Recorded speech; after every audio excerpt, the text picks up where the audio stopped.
This is one of sport's great proving grounds, a gateway to glory. Brilliant! 29 tournaments spanning 19 countries.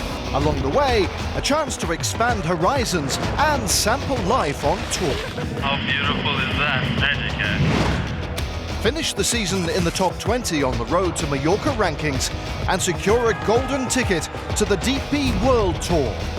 This is the Challenge Tour.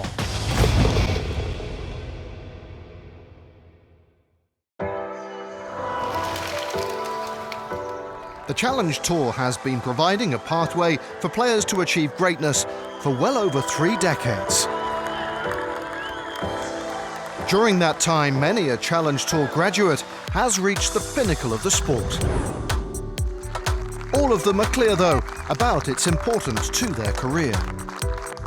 I mean, I learned a lot on the Challenge Tour, and I'm really pleased that I had a full year on the Challenge Tour. And when you're in top 20 on the Challenge Tour, you're good enough to be on the main tour. So you just need to know that and take all that confidence with you when you play so good over a year. Over here, it's you become a more well-rounded golfer. There's a lot of opportunity over here, and you want to be a global superstar, you know, when you're playing.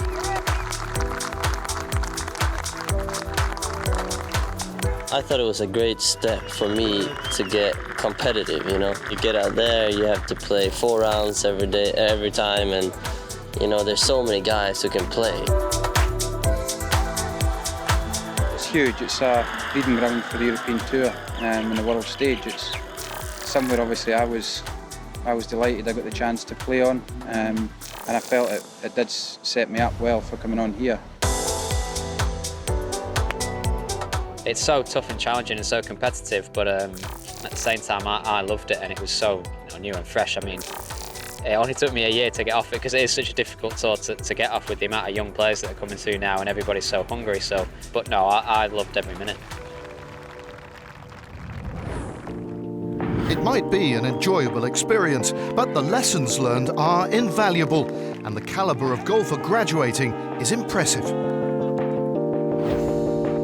The tour has produced 8 major winners, boasting 13 major titles between them. Via the likes of Brooks Koepka, Justin Rose and Trevor Immelman. And that just draws the line under one of the great Ryder Cups. 34 former Challenge Tour players have gone on to play in the Ryder Cup, including half of the victorious European team from Rome. 217 graduates have, between them, won 583 DP World Tour titles. 5 of those have come courtesy of Alexander Levy. The Frenchman played on the Challenge Tour more than a decade ago, but he's back again this season.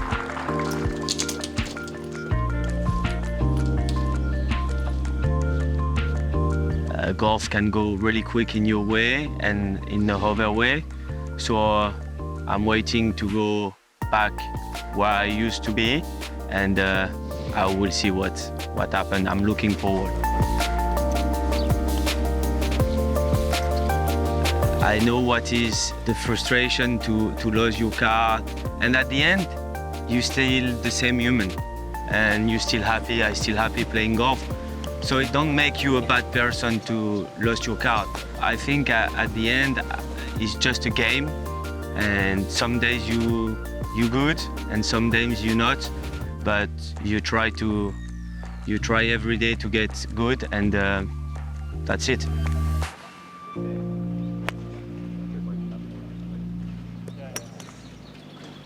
Alex was maybe less than 20 years old, just a bit before that, and after that, we get a good fit. So Alex was one of those guys coming, and we had a lot of fun playing cards and playing the courses for sure.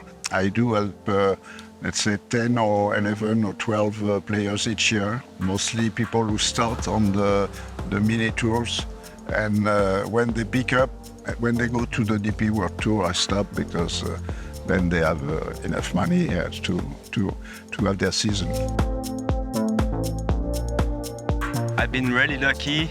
Julien Guerrier introduced me to Jean-Claude in 2012, I think. when I just get my card on tour, and Jean-Claude helped me, and yeah, we had a really good relation, and yeah, Jean-Claude is really generous person, really nice family, and yeah, I wish a lot of people can be like him because he's really, really good person. I'm happy to be here. It's a good golf course, and yeah, I'm happy to be at home, but it never worked for me in my way, so I'm looking to play one time to win a tournament in France. It never happened, so I'm looking forward for that.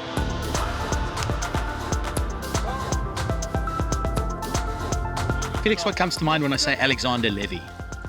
Crazy.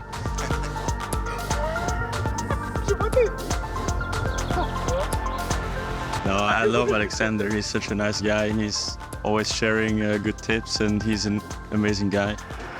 Best training of the day, huh?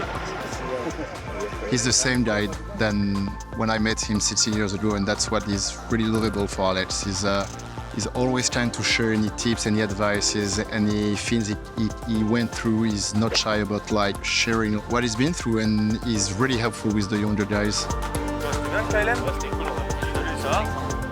Alex Levy is the big star of France. Yeah, it's a good friend of me. He plays very great. I think he can go back on the European Tour, for sure. Micro là, vous m'entendez? Vas-y. 1, 2, 3. Vas-y, regarde là-bas.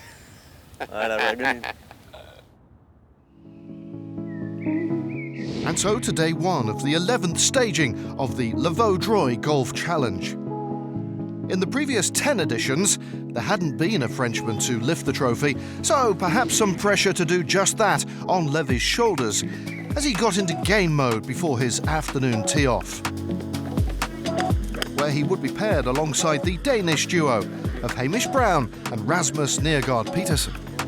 Au départ, Alexander Lévy, France.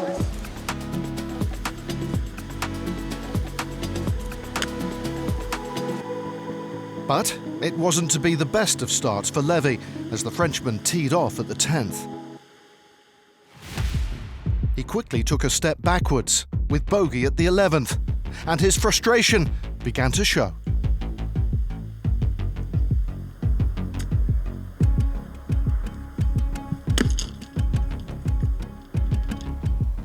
Better news came at the 15th. A bounce-back birdie. It brought Levy back to par.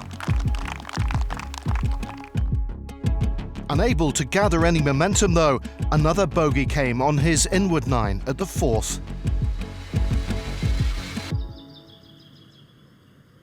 Although that was rectified by a birdie on the 8th.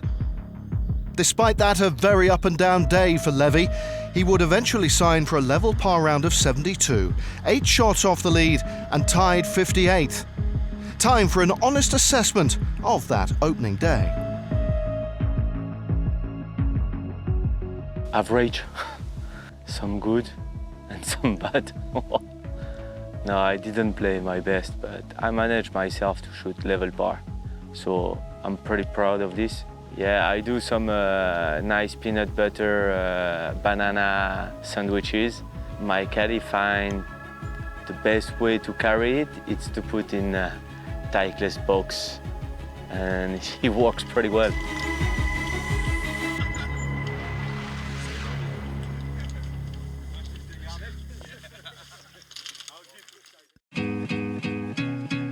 Early on day 2, and Levy looking for an improvement in fortunes. But it wasn't to be the start he was looking for. A double bogey on the 2nd hole, followed by a bogey on the 3rd, and already throwing shots away. Though at least there was still time to steady the ship.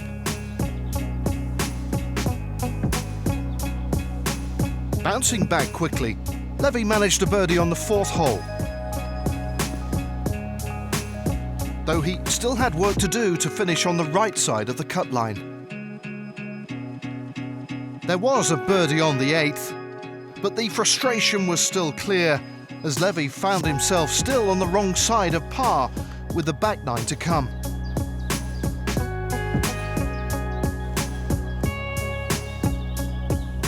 Elsewhere, Wilco Nienaber was making a move. 3 under for the day, playing the par 5 15th.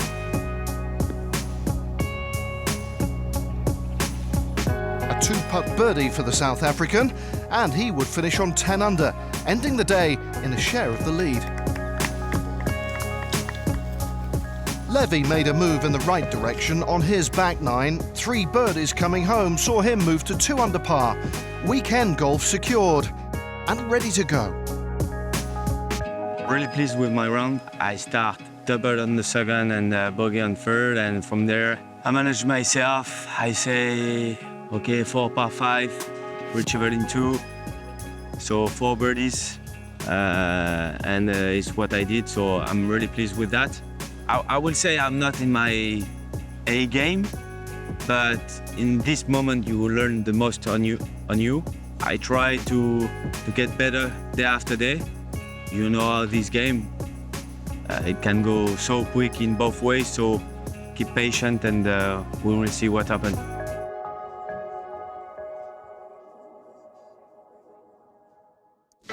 Coming up, we go behind the scenes at the Le Vaudreuil. A lot of things had to be done. I thought it was a good challenge, so I did it. And we reveal who came out on top in this year's edition of the tournament. See you shortly.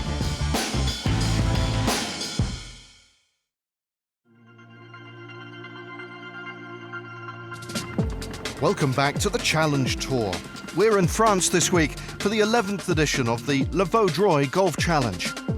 Some of the game's brightest stars have their names etched on this trophy. American Brinson Paolini won the inaugural edition of the tournament in 2013.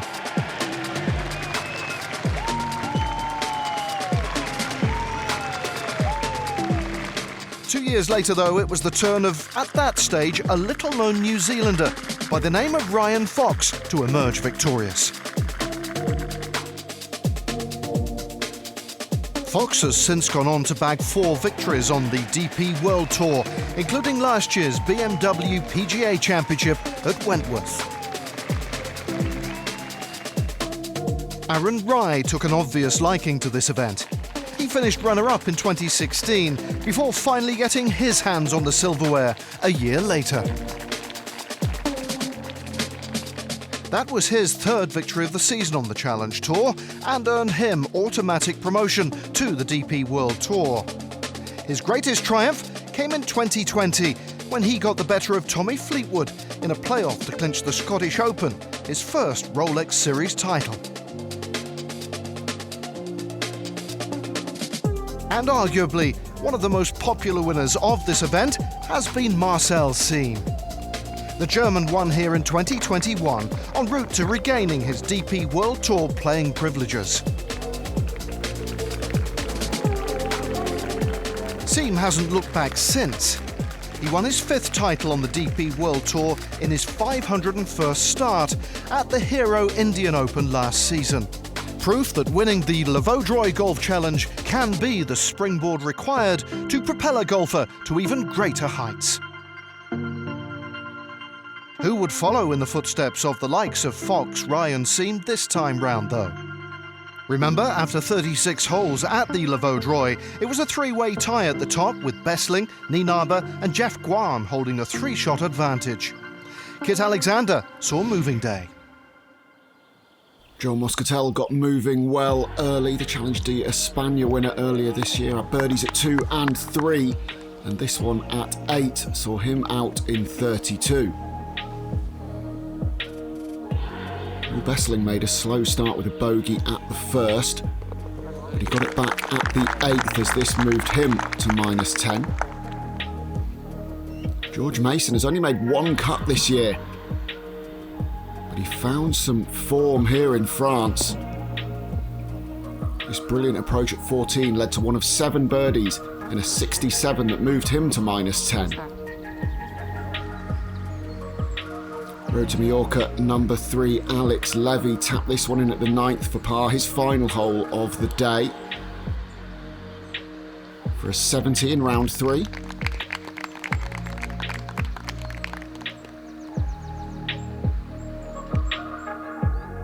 The 38-year-old Dutchman Besseling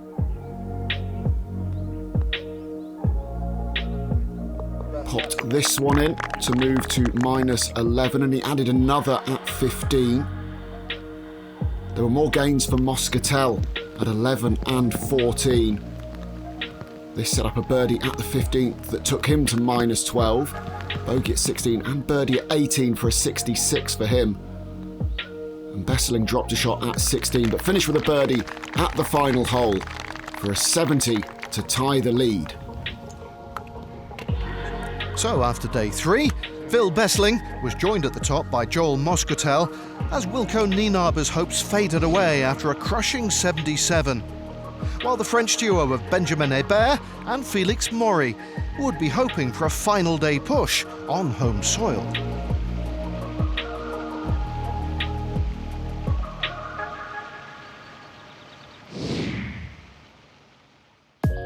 The Le Vaudreuil Golf Challenge is one of the most popular stops on tour, and with its many unique features, it's not hard to see why. The man with the vision behind the event was Jean-Claude Forestier. This golf used to belong to a family with 9 children, so they had difficulties to pick up the place, so it was a bit down when we bought it. So a lot of things had to be done. I thought it was a good challenge, so I did it. We had to redo a lot of stuff, like irrigation was an old system, so we had to change that all over. It was a pleasure to pick up the place, and also we tried to have some small groups coming and staying around or staying on site itself, so rebuilt a few and refurbished a few houses we have, like villas, and they are for accommodation as well. The Challenge Tour coming here, it's quite an event, and it's something for me very important to have a tournament.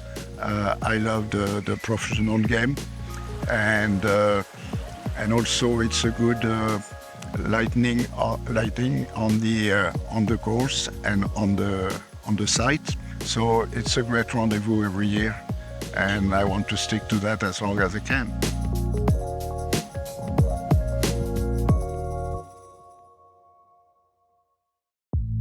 Well, with 18 holes to go at the 2024 edition, we were about to learn which name would join an impressive list of past winners.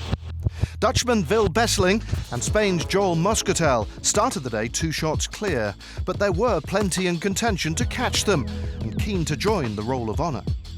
So let's rejoin Kit as the Le Vaudreuil Golf Challenge reached its finale.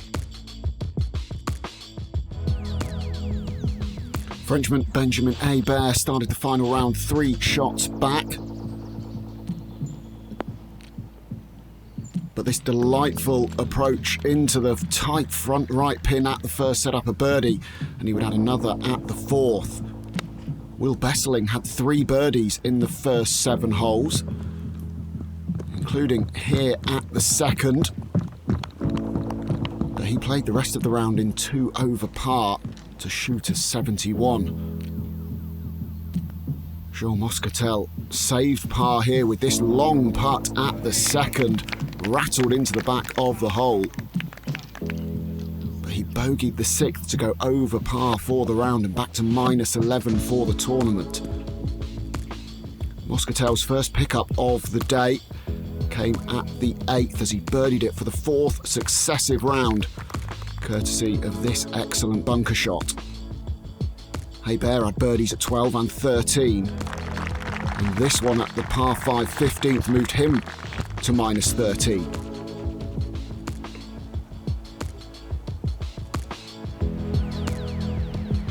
Moscatel also birdied 12 and 13, and he made this vital par save at the 15th.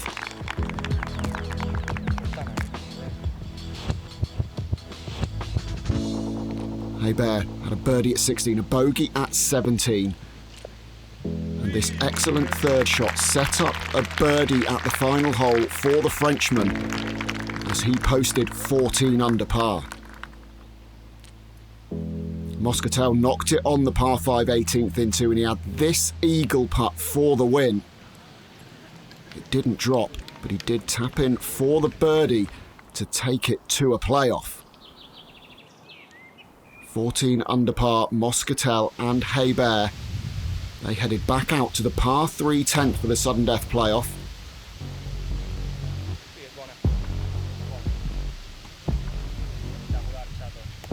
And the Spaniard knocked this beautiful iron shot into the heart of the green.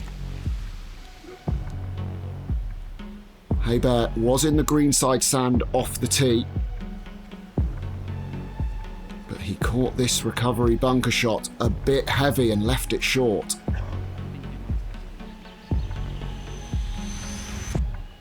So Moscatel had this birdie putt for the win.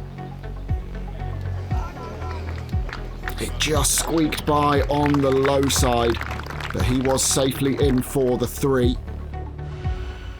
That meant Hebert had to hold this putt to extend the playoff.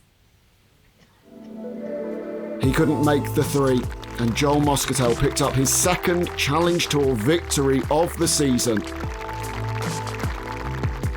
So, as with last year, it took extra time to settle the issue and decide our champion. Bill Bestling came up just 1 shot short, along with George Mason and Kim Vidal, whilst Benjamin Hebert was so close to becoming the first French winner of the event. But this time, the spoils went to Spain's Joel Moscatel.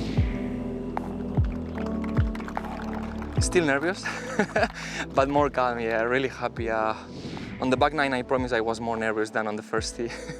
But yeah, I'm really happy that the way I played, the way I fight, because today was not easy.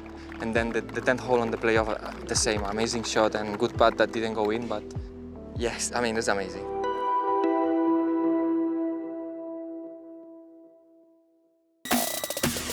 A look at the Road to Mallorca rankings now then, and Joel Moscatel's win means he's now in 3rd spot, overtaking Aman Alex Levy, who ended up tied 34th in France. Andreas Halverson was the only other mover in a positive direction, nudging up to 10th position. Further down, and Benjamin Hebert's runners-up place sees him up to 12th, ahead of the Englishmen Sam Hutsby and David Horsey. The French flag is also being flown by David Ravetto and Martin Couvre, with Garrick Porteous currently sat in that all-important 20th spot. Sadly, that brings to an end our time in France for another season. There's a 2-week break now for the class of 2024 before reconvening in Austria at one of the most spectacular venues we visit all year. So join us next time then as the pursuit of promotion to the DP World Tour continues.